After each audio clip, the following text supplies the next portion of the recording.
الحمد لله نحمده ونستعينه ونستغفره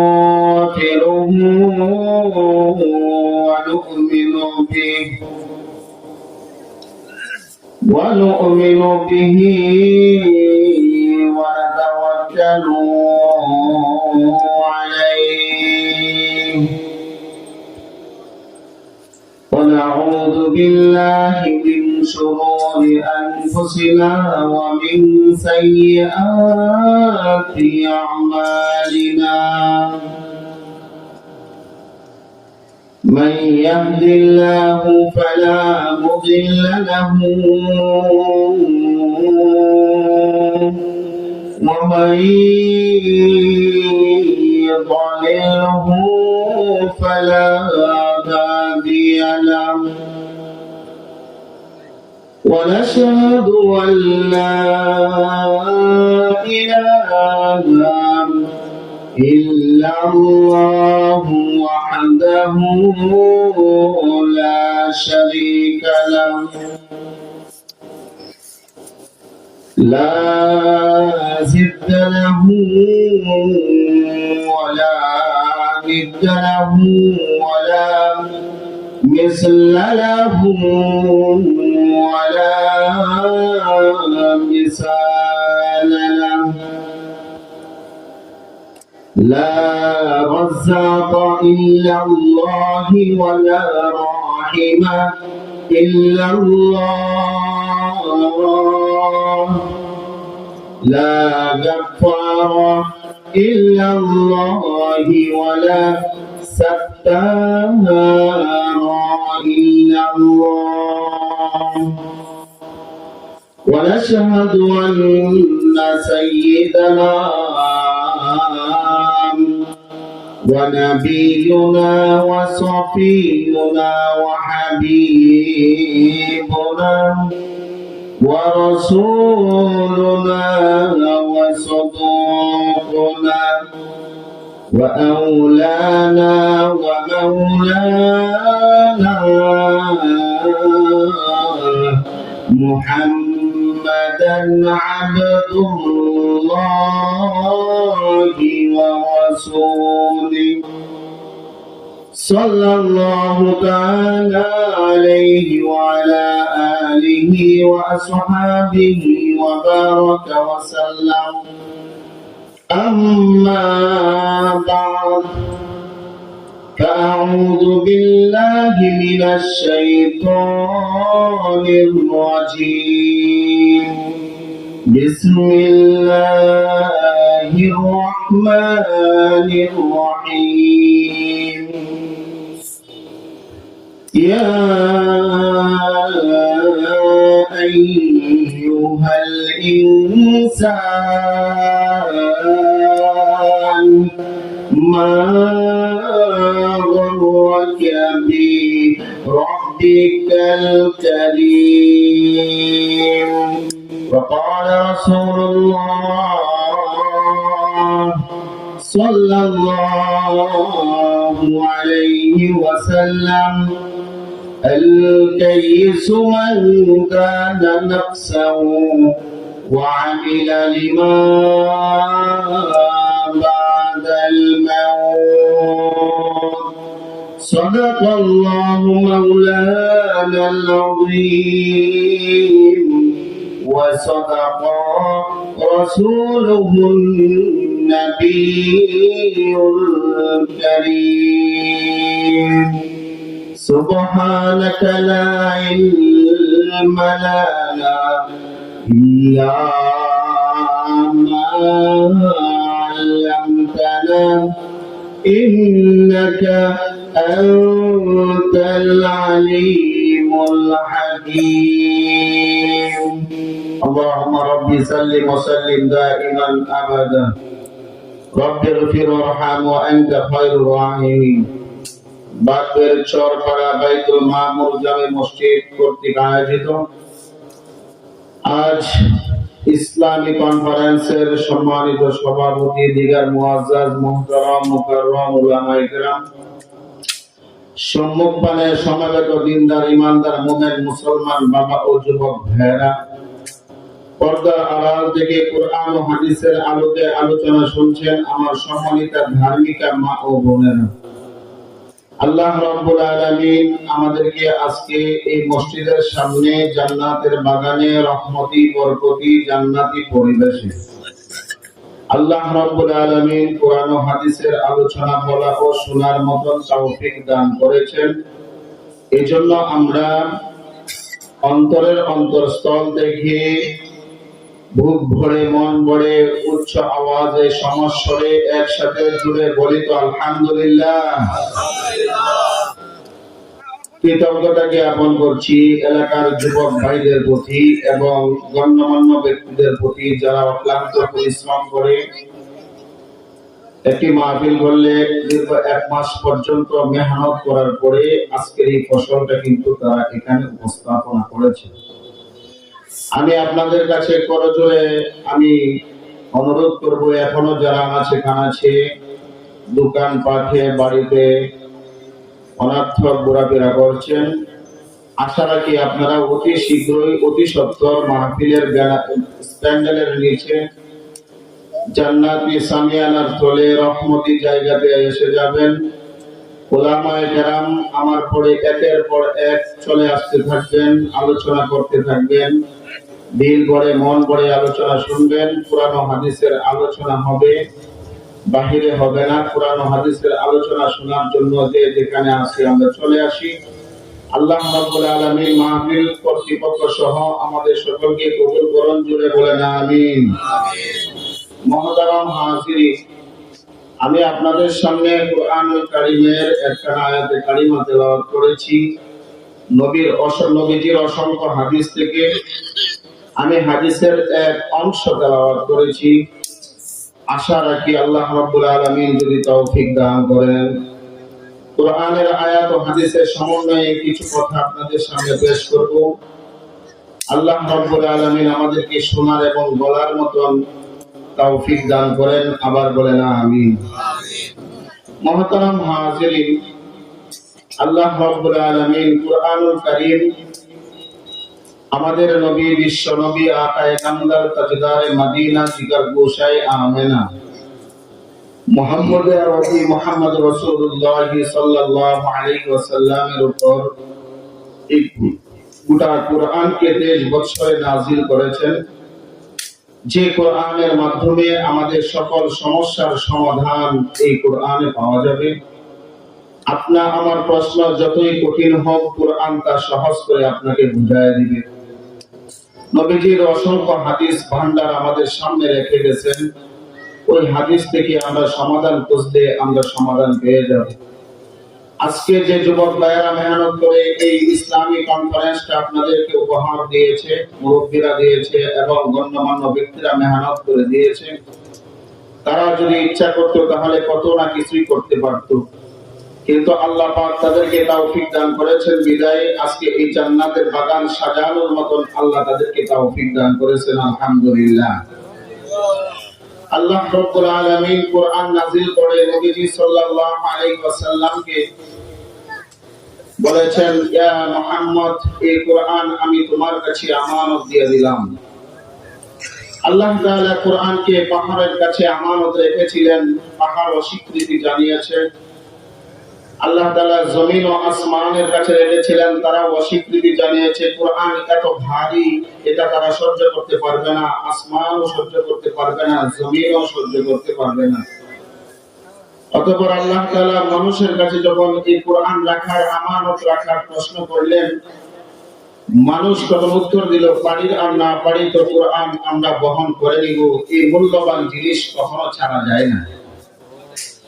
এটা স্মরণের খুনি নয়, এটা আল্লাহ পাকের লৌহে মাহফুজের বাণী, বলেন সুবহানাল্লাহ।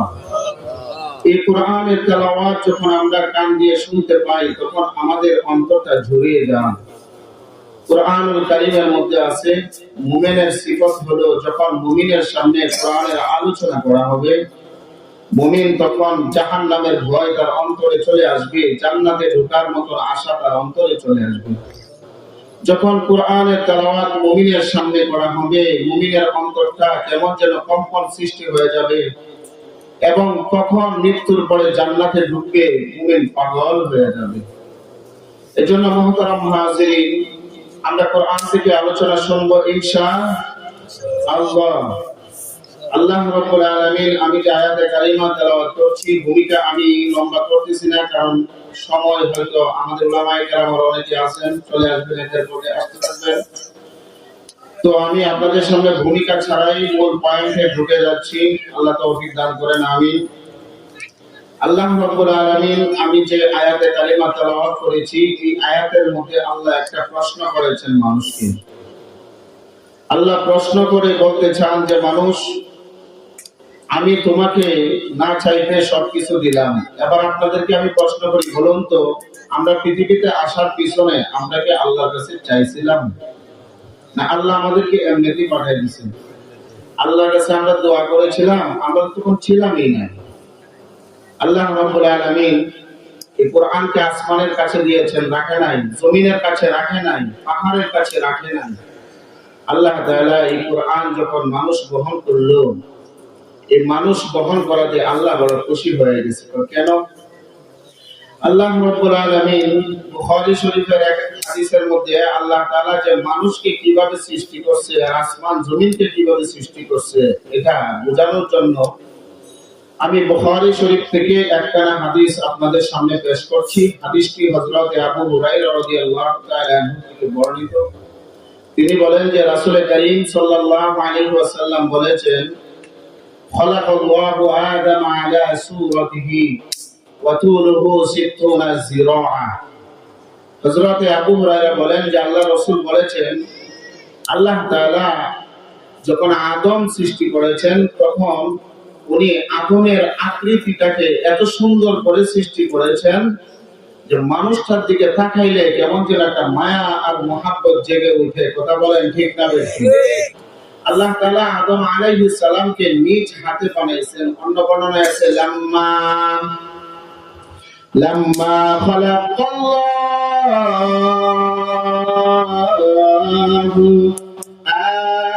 আদম আলা বিয়াদিহি। আল্লাহ রাব্বুল আলামিন আসমানকে সৃষ্টি করলেন কোন শব্দ দ্বারা? জমিন সৃষ্টি করলেন কোন শব্দ দ্বারা?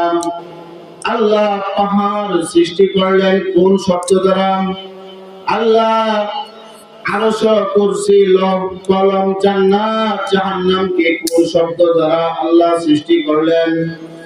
আল্লাহ রাব্বুল আলামিন শুধু বলেছে কুন ইয়া সামা, হে আসমান তুই হয়ে যা। আসমান হয়ে গেল 6 দিনে। আল্লাহ বলেছেন জমিন তুই হয়ে যা, জমিন হয়ে গেছে। ইন্নামা আমরুহু ইযা আরাদা শাইআন আইয়াকুলা লাহু কুন ফায়াকুন। আল্লাহ রাব্বুল আলামিন বলেন, আসমান তুমি হয়ে যাও। আসমান হয়ে গেছে। আল্লাহ জমিনকে বলেছে জমিন তুমি হয়ে যাও। জমিন হয়ে গেছে। আল্লাহ কোন শব্দ দ্বারা বলেছেন? জান্নাত তুমি হয়ে যাও। জান্নাত হয়ে গেছে 8টা, বলেন সুবহানাল্লাহ। জান্নাতুল মাওয়া, জান্নাতুল আদন, জান্নাতুল খুলুদ, জান্নাতুল ফিরদাউস, দারুস সালাম, দারুল করার। আল্লাহ রাব্বুল আলামিন 8টা জান্নাত বানাইছেন মানুষকে ওই জান্নাতে বিশ্রাম দেওয়ার জন্য। বলেন আল্লাহু আকবার। আল্লাহ রাব্বুল আলামিন আসমান সৃষ্টি করার পরে জমিন সৃষ্টি করার পরে, জান্নাত আর জাহান্নাম সৃষ্টি করার পরে আল্লাহ রাব্বুল আলামিন জিন্নাতকে সৃষ্টি করেছেন। আল্লাহ রাব্বুল আলামিন জিন্নাতকে সৃষ্টি করার পরে আল্লাহ ফেরেশতা সৃষ্টি করেছেন। এই ফেরেশতাদের মধ্যে একজন ফেরেশতার নাম হলো আজরাইল আলাইহিস সালাম, আরেকজনের নাম হলো মিকাইল, আরেকজনের নাম হলো ইসরাফিল, আরেকজনের নাম হলো জিবরাইল। আল্লাহ রাব্বুল আলামিন যখন হযরত জিবরাইল আলাইহিস সালামকে সৃষ্টি করলেন, জিবরাইল আলাইহিস সালামকে সৃষ্টি করার পরে জিবরাইল আলাইহিস সালাম আল্লাহর কুদরতি পায়ে সিজদায় পড়েছিলেন 1030,000 বছর। বলেন সুবহানাল্লাহ। জিবরাইল আলাইহিস সালাম এক সিজদা দিছে, সিজদার লম্বা হলো 30,000 বছরের সিজদা। আল্লাহ রাব্বুল আলামিন জিবরাইলকে বললেন, ইয়া জিবরাইল ইরফা রাসাকা, হে জিবরাইল তুমি তোমার মাথাটা উপরের দিকে উঠাও। জিবরাইল আলাইহিস সালাম আল্লাহর হুকুমে সিজদা থেকে মাথাটা উঠাইলেন। এবার আল্লাহ পাক জিবরাইলকে বললেন, জিবরাইল তুমি আমার শুকরিয়া আদায় করবার জন্য এক সিজদা দিয়ে তুমি 30,000 বছর কাটাইলাম। আল্লাহ বলেন, হে জিবরাইল শুনো, আমি পৃথিবীতে মানুষ সৃষ্টি করব। মানুষ আল্লাহ জিন বানাইছে, ফেরেশতা বানাইছে, কিন্তু তখনও মানুষ বানাই নাই। আল্লাহ জিবরাইলকে বলে, জিবরাইল আমি পৃথিবীর বুকে এমন এক প্রকার প্রাণী আমি সৃষ্টি করব যার নাম হবে মানুষ, যার নাম হবে ইনসান। যা যে মানুষ আমার কুদরতি পায়ে সিজদা দিবে তার মাত্র 30 সেকেন্ড সময় লাগবে। বলেন সুবহানাল্লাহ। আল্লাহ রাব্বুল আলামিন বলেন যে মানুষ আমি পৃথিবীর বুকে সৃষ্টি করব, ওই মানুষ আমার শুকরিয়া আদায় করার জন্য আমার কুদরতি পায়ে সিজদায় পড়ে যাবে। তার একটি সিজদার সময় মাত্র হবে 30 সেকেন্ড। কয় সেকেন্ড? আল্লাহ বলেন, ও জিবরাইল, আল্লাহ বলেন জিবরাইল শোনো, তুমি আমার শুকরিয়া আদায় করার জন্য এক সিজদা দিয়া 30,000 বছর কাটাইছো, আর আমার হাতের তৈরি মানুষ আমি এমন মানুষ বানাবো। আল্লাহ বলেন জিবরাইল শোনো, আমি আসমান বানাইছি কোন শব্দ দ্বারা, জমিন বানাইছি কোন শব্দ দ্বারা, পাহাড় বানাইছি কোন শব্দ দ্বারা, জান্নাত বানাইছি কোন শব্দ দ্বারা, জাহান্নাম বানাইছি কোন শব্দ দ্বারা, লৌহ কলম আরশ কুরসি সব কিছু আমি আল্লাহ কোন শব্দ দ্বারা বানাইছি। বলেন আল্লাহ কি শব্দ দ্বারা বানাইছে? কোন শব্দ দ্বারা? আল্লাহ সূরাতুল ইয়াসিন পড়েন না? সূরাতুল ইয়াসিনে আছে, ইন্নামা আমরুহু ইযা আরাদা শাইআন আইয়াকুলা লাহু কুন ফায়াকুন। আল্লাহ রাব্বুল আলামিন বলেন জিবরাইল শোনো, তাহলে আমার আদমকে কেমনে বানাবো? আমার আদমকে আমি কালো মাটি সাদা মাটি, লাল মাটি, হরিদাল মাটি, আমি 5 প্রকার মাটিকে পৃথিবীর বুক থেকে একত্রিত করে আমি আমার আদমকে নিজ হাতে গৈসা গৈসা বানাবো। বলেন আল্লাহু আকবার। আল্লাহ বলেন, ও জিবরাইল শুনো, আমার আদমকে যখন আমি সৃষ্টি করব, আমার আদমের চেহারার মধ্যে 2টা কান দিব, কানগুলিকে আমি ঘুরায়া ঘুরায়া গোলাপ ফুলের মতো বানায়া দিব। আমার আদমের চেহারা সৌন্দর্যের জন্য আমি তার চেহারার মধ্যে 2টা চক্ষু লাগাইয়া দিব, যে চোখ দ্বারা আমার নিয়ামত সে সচক্ষে দেখতে পারবে। বলেন সুবহানাল্লাহ। আল্লাহ বলেন, আমি নিজ হাতে আদম বানালাম, নিজ হাতে। আল্লাহ নিজ হাতে বানাবে। এই জন্য ভাই আল্লাহ শুকরিয়া আদায় করার দরকার আছে না নাই? আমরা একটু জিকির করি, বলেন লা ইলাহা জুড়ে লা ইলাহা ইল্লাল্লাহ, জুড়ে লা ইলাহা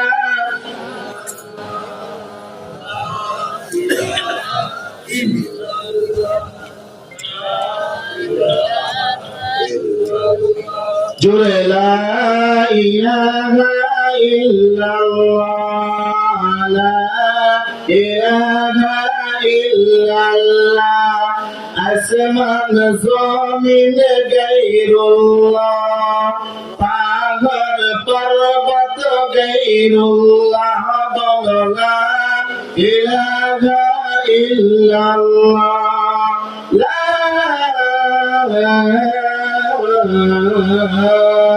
ইলাহা ইল্লাল্লাহ মুহাম্মাদুর রাসূলুল্লাহ। বলেন সাল্লাল্লাহু। আল্লাহ রাব্বুল আলামিন বলেন, আমার আদমকে আমি সৃষ্টি করার পিছনে অনেক গূঢ় রহস্য রয়েছে। আল্লাহ রাব্বুল আলামিন সূরাতুল তিনের মধ্যে বলেন, ওয়াত্তিন ওয়াযাইতুন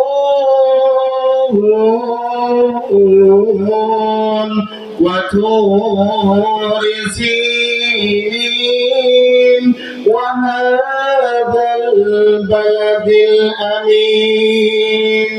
আল্লাহ বলেন, তিনের কসম, জাইতুনের কসম, তুর পর্বতের কসম, মক্কা নগরীর কসম, নিরাপদ শহরের কসম।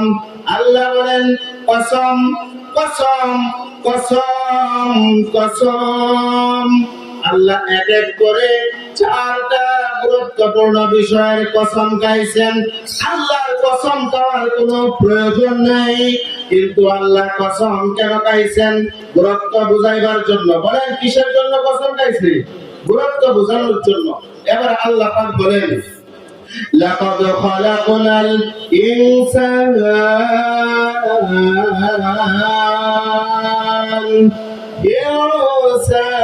ফি আহসানি তাকওয়িম। আল্লাহ রাব্বুল আলামিন বলেন, কালো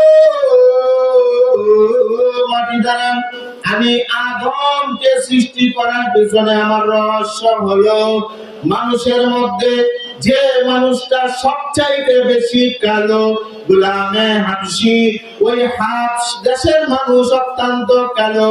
আল্লাহ বলেন, মানুষটা কালো হতে পারে, বেলাল কালো হতে পারে, কিন্তু বেলালের ভিতরে যে ঈমানের চেতনা আছে, ওই বেলাল আমার কাছে কালো না, আমার কাছে মনে হয় জান্নাতের মধ্যে সবচাইতে সৌন্দর্য বেলাল।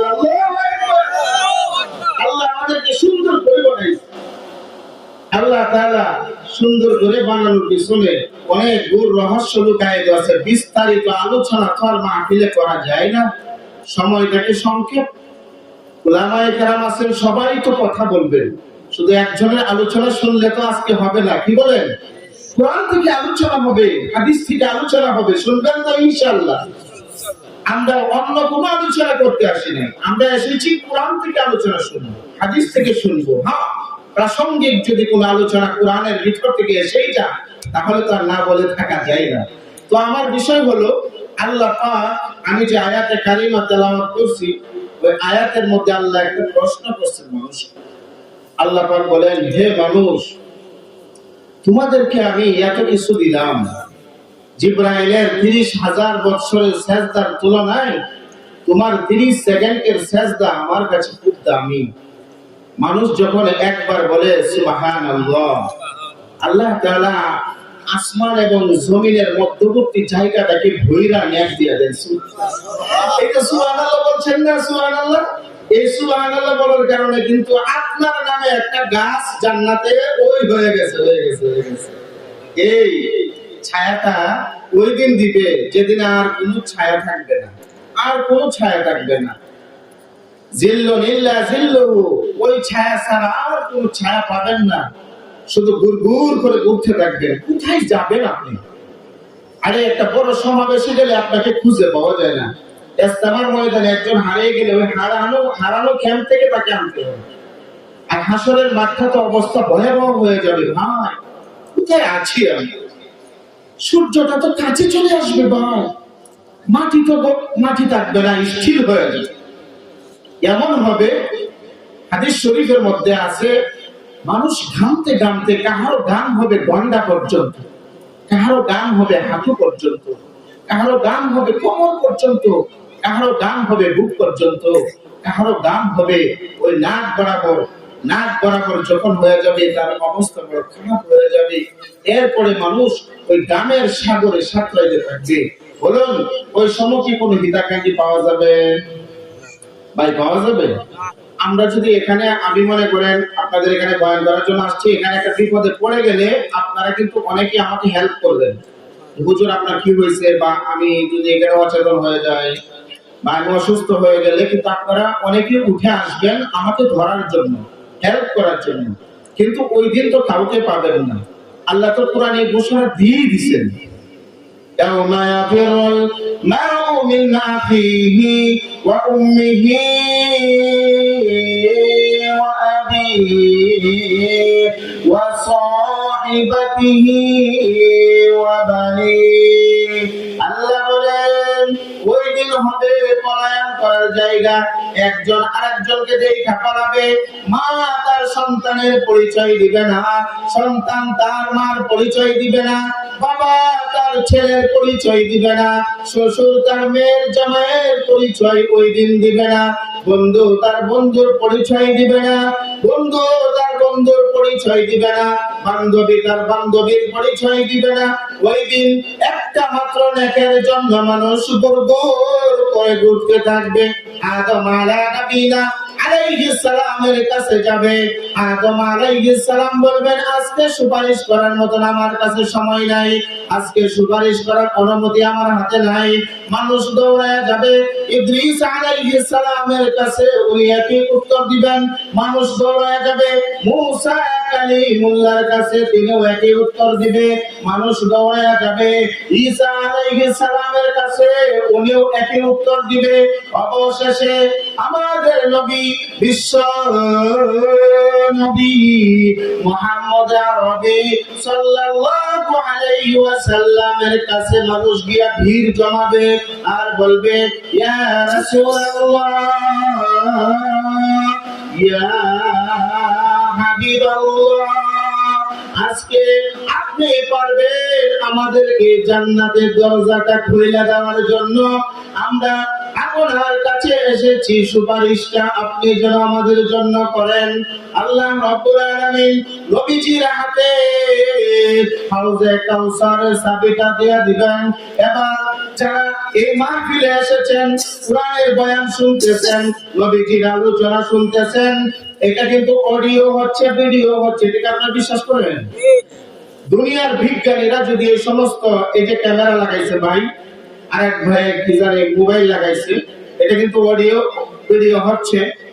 এটা শুধু ভিডিও হচ্ছে, অডিও এখন কিন্তু অডিও হবে না, এখানে ভিডিও হবে।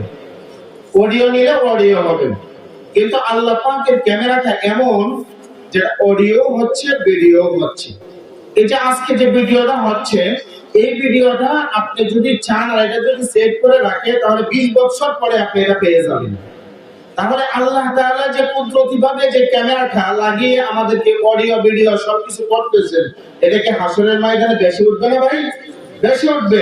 আল্লাহর নবী কি ওই নবী আমাদেরকে দেখেন নাই, আমরাও নবীকে দেখি নাই, কিন্তু নবীজি ওই দিন আমাদেরকে চিনে ফেলবেন যারা নবীজির উপর দুরূদ শরীফ পাঠ করে। বলেন সুবহানাল্লাহ। এজন্য আমাদের জন্য উচিত হলো কমপক্ষে নবীজির উপর প্রতিদিন দুরূদ শরীফ পাঠ করা। নামাজের মধ্যে দেখবেন, নফল নামাজ হোক, ওয়াজিব নামাজ হোক, ফরজ নামাজ হোক, প্রত্যেক নামাজে দুরূদ ইব্রাহিম আছে না নাই? বইটার মধ্যে দুরূদ ইব্রাহিম। তো ওই দিন নবীজি সুপারিশ করবেন, দেখা সবাইকে সুপারিশ করবেন না। আল্লাহর নবী আরেক হাদিসে বলেন, বনী ইসরাইলের মধ্যে 72টা দল, আর আমার উম্মতের মধ্যে হবে 73টা দল।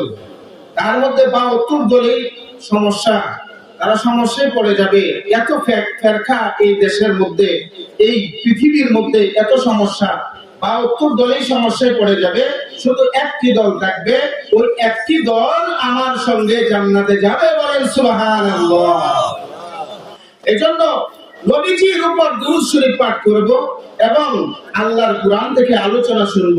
আল্লাহ তাআলা কোরআনের এই আয়াতের মাধ্যমে আমাদেরকে প্রশ্ন করতেছেন। আল্লাহ বলেন, ইয়া আইয়ুহাল ইনসান মা গররাকা বিরাব্বিকাল কারীম। আল্লাহ রাব্বুল আলামিন বলেন, হে মানুষ, তোমরা আমাকে ভুলে কোথায় ফিরে আছো?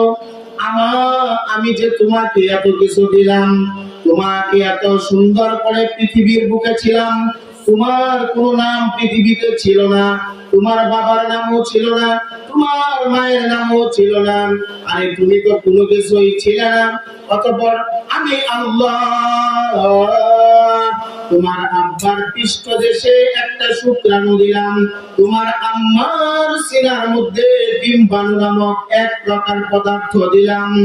ওই শুক্রাণু আর ডিম্বাণুকে তোমার আম্মা এবং আব্বার বিবাহ সূত্রে একত্রিত হওয়া প্রেমময় সম্পর্কের মধ্য দিয়ে আমি ওই ডিম্বাণু আর শুক্রাণুকে তোমার মায়ের দারুল করার আর দারুল আরহামের মধ্যে আমি একটি নির্দিষ্ট জায়গার মধ্যে রেখে দিলাম। হাদিসের মধ্যে আছে, ফি যুলুমাতিস সালাস, তিনটা অন্ধকার। এক নাম্বার অন্ধকার হলো বাহ্যিক চামড়া, 2 নাম্বার অন্ধকার হলো জরায়ু, 3 নাম্বার অন্ধকার হলো এর ভিতরে আরেকটা চামড়া আছে। ওই চামড়ার ভিতরে নির্দিষ্ট জায়গাতে আল্লাহ রাব্বুল আলামিন 40 দিন পর্যন্ত এটাকে অবস্থায় রেখে দিলেন। আল্লাহ রাব্বুল আলামিন ফি বাদা 40 ইয়াওমান, 40 দিন পরে এটাকে রক্তের একটা পিণ্ড বানিয়ে দিলেন, যাকে বলা হয় আরবিতে আলাকুন। আল্লাহ পাক রক্তের একটা পিণ্ডালি বানিয়ে দিলেন। আরো 40 দিন পরে এই রক্তের জমাট রক্ত হতে আল্লাহ একটা গোশতের টুকরা বানিয়ে দিয়েছে। এরপরে আল্লাহ বলেন, ওয়া কাসাউতুহু লাহমান, আমি ওই গোশতের টুকরা থেকে সুন্দর একটা হাড়ের মতো করে সামিয়ানা বানায়া দিলাম এবং ওই হাড়ের সামিয়ানার উপরে আমি গোশত লাগায়া দিলাম। বলেন আল্লাহু আকবার। মুহতারাম হাজিরিন, আল্লাহ আমাদেরকে সুন্দর করে সৃষ্টি করার পরে বলতেছেন, ইয়া আইয়ুহাল ইনসান মা গররাকা বিরাব্বিকাল কারীম। হে মানুষ, তুমি কার পিছনে ঘুরো, কোথায় ঘুরো, কোন বেহায়াপনার মধ্যে তুমি সময় ব্যয় করতেছো? আমাকে তুমি ভুলে গেছো নাকি? অথচ কার সাথে নাফরমানি করো? কাইফা তাকফুরুনা বিল্লাহ ওয়া কুনতুম আমওয়াত শায়াতান। আল্লাহ বলেন কার সাথে তুমি নাফরমানি করো? আরে তুমি তো ছিলে মৃত, তুমি তো ছিলে পানি। আমি তোমাকে ওই তোমার মায়ের রেহেমের মধ্যে রেখে 4 মাস পরে আমি তোমাকে একটা রূহ দান করেছিলাম। তোমার খাবারের ব্যবস্থা ছিল না, তোমার মা তোমাকে খাবার দিতে পারবে না, তোমার আব্বাও সেখানে খাবার দিতে পারবে না। আমি আল্লাহ ওই মায়ের রেহেমের ভিতরে আমি তোমার নাভির মধ্য দিয়ে নাভিটা তোমার মায়ের খাবারের সাথে একটা কানেকশন করে দিলাম। ওই নাভি দিয়া তোমার মা যা খায় তার থেকে ভিটামিনটা তোমার ভিতরে চলে গেল।